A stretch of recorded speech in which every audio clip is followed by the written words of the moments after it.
যোৰহাটত প্ৰাক্তন মুখ্যমন্ত্ৰী প্ৰয়াত তৰুণ গগৈ চতুৰ্থ মৃত্যুবাৰ্ষিকীত স্মৰণ।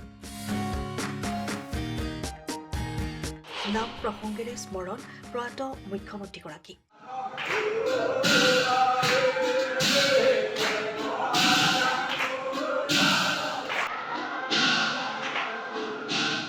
ৰাজ্যৰ এক বলিষ্ঠ কণ্ঠ তথা ৰাজনীতি সামাজিক জীৱনৰ লগত জড়িত হৈ ১৫টাকৈ বৰ্ষৰ বাবে অসমৰ মুখ্যমন্ত্ৰী হিচাপে সেৱা আগবঢ়াই আহি এক বিশেষ স্থান দখল কৰিবলৈ সক্ষম হোৱা প্ৰাক্তন মুখ্যমন্ত্ৰী তৰুণ গগৈদেৱৰ আজি চতুৰ্থ সংখ্যক মৃত্যুবাৰ্ষিকী। আজি মহান ব্যক্তিগৰাকীৰ পবিত্ৰ মৃত্যুতিথিত স্মৰণ কৰি এক আধ্যাত্মিক পৰিৱেশৰ সৃষ্টি হয় যোৰহাট কংগ্ৰেছ ভৱনত।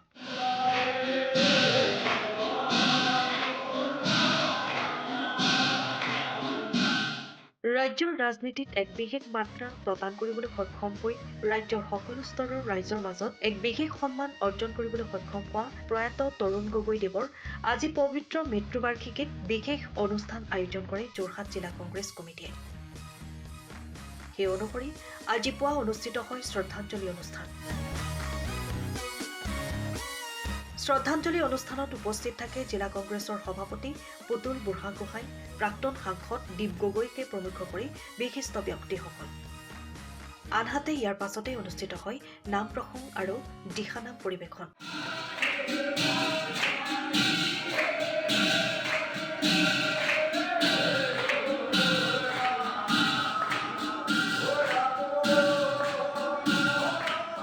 লগতে গৌৰৱ গগৈ ফেন ক্লাবৰ উদ্যোগত অনুষ্ঠিত হয় বিভিন্ন কাৰ্যসূচী। আজি সকলোৱে অৱগত যে আজি আমাৰ প্ৰয়াত প্ৰাক্তন মুখ্যমন্ত্ৰী জনদৰদী যিজন নেতা তৰুণ গগৈ ডাঙৰীয়াৰ চতুৰ্থ মৃত্যুবাৰ্ষিকী। আমি যোৰহাট জিলা কংগ্ৰেছে বুলিয়েই নহয় সমগ্ৰ অসমতে আজি বিভিন্ন কংগ্ৰেছৰে হওক বা অন্যান্য দল সংগঠনেই হওক বহুতেও তেখেতক স্মৰণ কৰি তেখেতৰ আত্মাৰ সদ্গতি বা তেখেতক স্মৰণ কৰি পেলাই আজি বিভিন্ন কাৰ্যসূচী লৈছে। আমাৰ যোৰহাট জিলা কংগ্ৰেছেও ব্যতিক্ৰম নহয়। ইতিমধ্যে আপোনালোকে গম পাইছে যে আমাৰ নাম প্ৰসংগ চলি আছে। ইয়াৰ পিছতে দিহানাম আমাৰ হ'ব। তাৰ পৰৱৰ্তী পৰ্যায়ত আমাৰ গৌৰৱ গগৈ ফেন্স ক্লাবৰ ফালৰ পৰা আমি ফল মূল আৰু বস্ত্ৰ বিতৰণ কাৰ্যসূচী লৈছোঁ। লগতে ৰাজহুৱা শ্ৰদ্ধাঞ্জলি আমাৰ 5টা বজাৰ পৰা সকলোকে আমি অনুৰোধ জনাইছোঁ আপোনালোকৰ মাধ্যমৰ জৰিয়তে যে আমাৰ 5টা বজাৰ পৰা ৰাজহুৱা শ্ৰদ্ধাঞ্জলি আমাৰ গৰালিৰ যিটো চৰকাৰী সংৰক্ষিত পাৰ্কিং আছে তাতে অনুষ্ঠিত হ'ব। সকলো ৰাইজ দল সংগঠন বিভিন্ন জাতি ধৰ্ম নিৰ্বিশেষে সকলোৰে উপস্থিতি তথা সহযোগিতা আমি সেই অনুষ্ঠানত বিচাৰিছোঁ। আৰু এনেদৰেই আমি আমাৰ যিজন জনদৰদী নেতা তেখেতক আমাৰ ৰাইজৰ মাজত আৰু তেখেতৰ যি কৰ্মৰাজি অসমখন এখন ব্যতিক্ৰম অসম যি গঢ়িবলৈ তেওঁ যি অহোপুষৰ চেষ্টা কৰিছিল সেই কৰ্মৰাজি যাতে ৰাইজে মনত ৰাখে, তেখেতৰ কৰ্ম সংস্কৃতি যে আমিও মনত ৰাখি তেনেদৰে আগবাঢ়ি যাব পাৰোঁ, এইখিনি আশা লৈ আজি আমি আৰু কাৰ্যসূচী গ্ৰহণ কৰিছোঁ। শ্ৰদ্ধাঞ্জলি অনুষ্ঠানত আমাৰ জিলা কংগ্ৰেছৰ মাননীয় সভাপতি মহোদয় পুতুল বুঢ়াগোহাঁই ডাঙৰীয়া আছিল। লগত তেখেতক তৰুণ গগৈ ছাৰৰ ভাতৃ দীপ গগৈ ডাঙৰীয়া আমাৰ মাজত উপস্থিত আছিল। সেই সময়ত তেখেতেও শ্ৰদ্ধাঞ্জলি জ্ঞাপন কৰিছিল। লগতে আমাৰ বিভিন্ন দল সংগঠনৰ আমাৰ যিখিনি কোষ আছে তাৰ যিসকল অধ্যক্ষ বা সভানেত্ৰী আছে তেওঁলোকেও উপস্থিত আছিল। কিন্তু আমাৰ যিটো 5 বজাৰ পৰা ৰাজহুৱা শ্ৰদ্ধাঞ্জলি অনুষ্ঠান আছে তাত আমাৰ যিসকল অনুষ্ঠক দুজন আমি অনুষ্ঠক মাতিছোঁ। এগৰাকী কবিতা ৰাজগুৰু বাইদেউ সকলোৰে পৰিচিত যোৰহাটৰ এজন সামাজিক অনুষ্ঠানৰ লগত জড়িত ব্যক্তি। লগতে তিতাবৰৰ পৰা আহিব সুৰেশ ৰাজখোৱা ডাঙৰীয়া, তেওঁ প্ৰাক্তন অধ্যাপক আছিল আৰু লগতে তেখেতো বিভিন্ন সামাজিক অনুষ্ঠানৰ লগত জড়িত। তেওঁলোক দুজনে আজি আমাৰ ৰাজহুৱা শ্ৰদ্ধাঞ্জলি আৰম্ভণি কৰিব। গৌৰৱ গগৈ ডাঙৰীয়া অহাৰ তেনেকুৱা পৰিৱেশ নাই, যিহেতু ঝাৰখণ্ডৰ নিৰ্বাচনৰ আজি ফলাফল, লগতে আমাৰ অসমতো উপ নিৰ্বাচন যিখিনি হৈছে তাৰ ফলাফল, তেখেত অকণ ব্যস্ত আছে। কিন্তু তেনেকুৱা অহাৰ কোনো পৰিৱেশ তেখেতে এতিয়ালৈকে আমি দেখা নাই।